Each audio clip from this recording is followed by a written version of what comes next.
Hey, Whitfield. No, you. Straight to jail.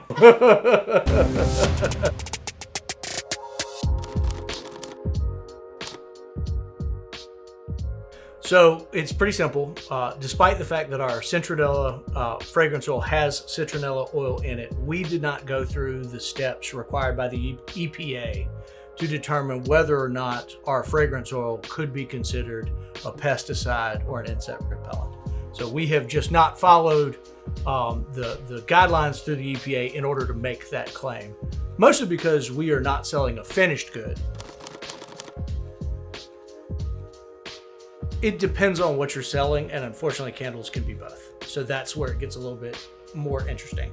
So again, a candle is generally going to be governed by the FDA, Food and Drug Administration, when you're making medical claims. Stuff like that falls under the FDA, Food and Drug Administration. The EPA is when you are making claims about pesticidal tendencies, right? It's a bug repellent, it's an insect repellent, those sorts of things are governed by the Environmental Protection Agency, because the EPA has a vested interest in making sure that if you are putting chemicals, even if they're natural ones, into the air, that there is some protection or oversight into how that's being done.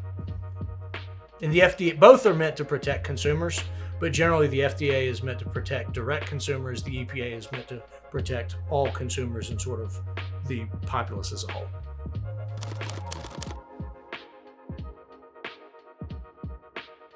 So first and foremost, if you are making the claim, you want to make sure that you have at least gone to the EPA website. There's a ton of good information about what is necessary for any sort of pesticide or to label something as an insect repellent. It'll walk you through the steps if you want to apply. There are also minimum risk pesticides that don't require quite as much application, but again, the EPA will have all of that information on its website.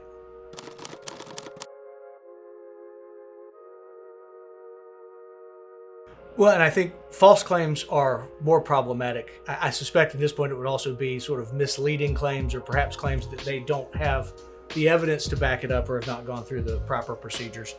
Generally, if you're making those claims and a customer finds out about it, they can always bring suit for false advertising, misleading. Also, again, if they are arguing you are selling it as a pesticide, then the EPA can get involved, because the EPA does regulate any sort of pesticides. Generally, though, what you're probably going to get is some sort of false or misleading advertising type claim.